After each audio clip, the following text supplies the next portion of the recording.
Beverley did a good job in the first couple of games of getting into Durant's head a little bit and maybe getting him out of his game. It doesn't mean he was shutting him down. And last night, Durant just went nuts. He was a gnat in the first couple of games, right? Like, he was just annoying, and that's his role, and that's what he wants to do. That's fine. Even last night, you thought for a second, okay, KD came out, he hits his first 2 shots, but he also picked up 2 fouls. One was an offensive foul. The other one was actually a push against Beverley at the defensive end of the floor less than 3 minutes in the game. You're like, okay, is he going to take himself out of the game with fouls? The answer was quickly determined no. And KD did an excellent job. The Warriors did an excellent job. Look, Steve Kerr said, I want you to take 30 shots. He didn't get to 30 shots, but he was well over 20. He made more than 8 shots before they even got to the half, which was more than he made in the entire game, too.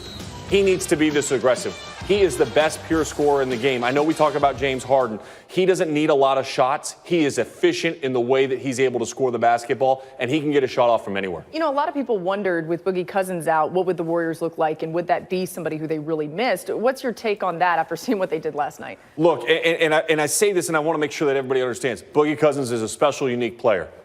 But him being out frees up the Warriors' offense. Yeah. And the reason is because now you're replacing him with Andrew Bogut, and you don't need to post up Andrew Bogut. More post-ups were done by DeMarcus Cousins than anybody else on the Warriors roster since he came back. And you had to get him shots to make sure that he was engaged and happy. Now you don't have to worry about that. Draymond goes back to a straight facilitator role, and we saw that last night. And you're getting more shots for KD, more shots for Steph Curry, more shots for Klay Thompson.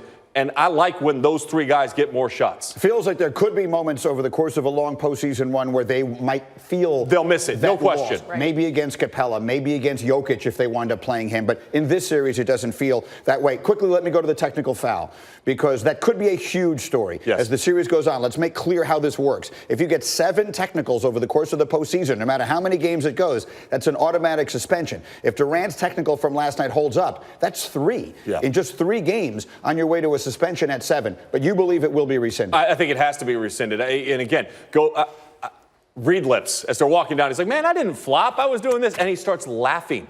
And they're smiling and laughing as they're walking down. Now, they're just talking. And both of them looked at the official like, wait, what are you doing? How are you giving us a technical in this moment? I think both teams will go to the league's office and say, come on, that's not a technical foul. These guys were just having fun and having a good conversation about the play that just just went down at the other end of the floor. Yeah. Rescind the technical. Let's play forward. We don't want to lose the best players in the game when really these playoffs have struggled in the ratings department anyways. I agree completely. So we'll see what happens there. That was one big game last night and one big performance, but the biggest one was actually right across the river here in Brooklyn. Absolutely. 76ers taking on the Nets in Game 3. Joel Embiid, a game-time decision. He would be ruled out with the left knee injury. Ben Simmons needing to step up in his absence, and Simmons and Jared Dudley have had some back and forth after the first 2 games of the series. Wednesday, Jared Dudley had some thoughts on Simmons. He said, Simmons, a great player in transition, but I think he's average. Here's Simmons' response when asked about this pregame. It's from Jared Dudley. Come on.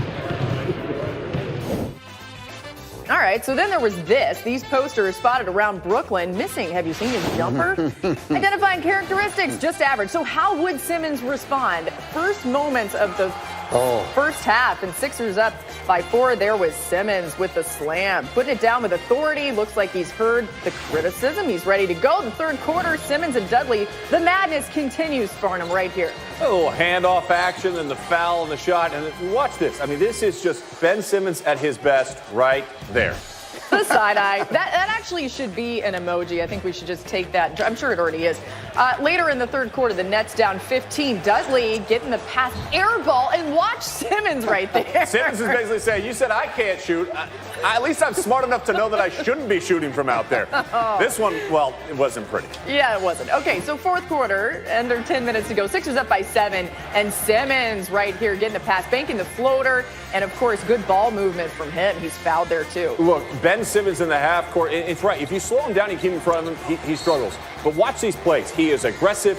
He is moving without the ball. He is strong. The little dribble, handoff action, and then cut and move. Everything is down low in the paint for Ben Simmons. Under 5 minutes left to go. Oh. Watch this.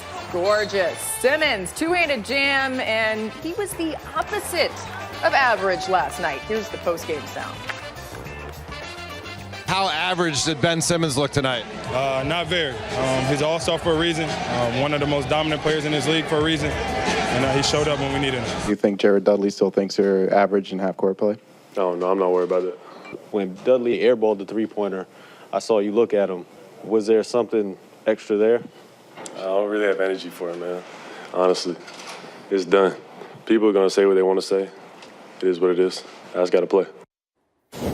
Yeah, in play he did. Ben Simmons scored 31 points and shot 85% from the field, according to the Elias Sports Bureau. That's the highest field goal percentage in a 30-point game in Sixers playoff history. So we talked about this yesterday. I mean, we were critical of Ben Simmons. I think a lot of people were. And you kind of see the highs and the lows with Simmons even already in this postseason. What's your biggest takeaway from his performance, especially without Joel Embiid on the court? This is the frustrating aspect of Ben Simmons because this is who he can be. I mean, he can be a dominant player. And without Joel Embiid last night, if you told us yesterday morning when we sat here at this desk with Jalen sitting in this seat, hey, Embiid's not going to play tonight.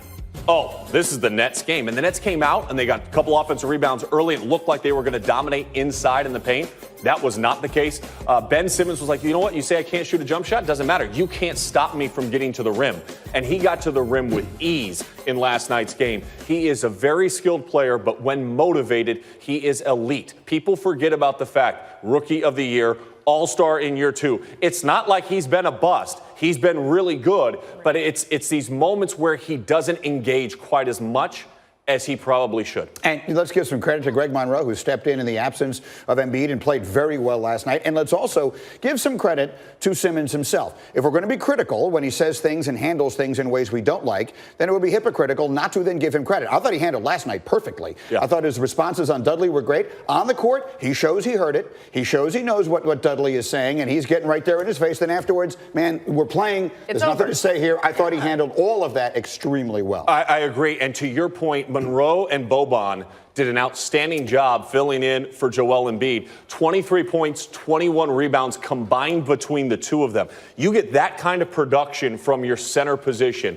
That also frees up Tobias Harris and it frees up J.J. Redick, who shot the ball excessively well from the outside. It was Simmons scoring down low. It's those two dominating on the glass and scoring down low and then opening up your perimeter game. What do you think Ben Simmons needs to do for the rest, however long they go in these playoffs, for him to really be considered, though? Because you're right. Yes, he's played pretty well so far in his NBA career, but for him to be considered living up to the potential that people think he should. We're in a shooter's league right now, though. Everybody in the NBA is about making shots, right? I mean, Steph Curry changed the mold of what an NBA star could actually look like. Go watch AAU basketball. Watch my son's 8th grade team. It's 43-point shots every game, no matter what you say. Right. All right? And when you're not shooting threes, people are looking at you going, what is wrong with you? Does he have to develop that aspect of his game? Yes. But he is still skilled enough and good enough to be able to score and dominate a basketball game, whether it's scoring like he did last night or facilitating the offense because he's an elite level passer. All right, I want to bring Adrian Wojnarowski into the conversation here because there's a lot to get to with that. And here's Woj. Good morning, Woj, and thank you, as always, for spending a few minutes here. I want to start with Embiid because clearly, while all seems well in the moment, and the Sixers go out and play a good game, and Simmons plays a good game and silences some of that criticism, overall, in the big picture, the big story last night is that Embiid's knee was such that he couldn't play. What are you hearing and what are we thinking? Well, Greeny, this left knee tendonitis is just a reality the Sixers and Embiid are going to have to deal with as long as they're in these playoffs. And you may see him continue to be in and out of the lineup. And if they can get him a game rest like they did in Game 3 and then have that gap between Game 2 and Game 4, that's how they're going to try to do it. You might be able to get away with that in this Brooklyn series. The next round, it's going to be harder. I think they're trying to get Embiid as much rest as he can. And, as he said, the pain and how it feels game to game, they're at the mercy of that. Listen, if the seeds were to hold, it's Toronto that'd be sitting there for them in the next round. I agree. They can get through Brooklyn. I'm sure they believe they can get through Brooklyn without him. They're not going any further than that without Joel Embiid. While I have you, Woj, let me just quickly get the latest on the Lakers coaching search. I think there are a lot of people around the country waiting to see what they do out there for LeBron's coach. What is the latest? Greeny, I'm told Ty Lue will interview with the Lakers today. Rob Pelinka, the Lakers GM, met with Monty Williams, Philadelphia's assistant, earlier in the week. And I'm told there's an expectation on both sides that they will talk again before this process is over. All right, Woj, outstanding. Thank you so much, my friend, and we'll check in with you as we continue to roll through these playoffs. Have a terrific weekend. Meantime, let me get you to some football here because this, I think, is very interesting. It was an interview with SITV that aired yesterday. Josh Rosen broke his silence regarding what can only be described as his uncertain future in Arizona. The Cardinals are widely expected to draft quarterback Kyler Murray #1 overall next Thursday. Where does that leave Rosen? It's an interesting question. He doesn't have answers. Here's part of his interview. People talk about like you can't listen to criticism or don't ever read articles. Like you have to be aware of what's going on to a certain extent. So like I definitely understand the situation. I mean, it's annoying, but like it is what it is. Football is a business, and I definitely respect the higher ups and their decisions. I think like the best advice I've ever gotten in life from so many different people is control what you can control, and whatever decisions are made, it's my duty to prove them right if they keep me and prove them wrong if they ship me off. All right, so those are interesting words. Dan Orlovsky is with us all morning long talking quarterbacks and more. When you first heard those comments from Rosen, what went through your mind? I would run and give up a first-round draft pick for that kid in a trade. If I'm a team that needed a quarterback, I would run to the Cardinals and give up my first-round pick because right now what he's going through is really a test. It's a test, and hearing him talk, he aced that test. This is a kid who's been football-wise through a lot. That was a storm last year that he was in Arizona.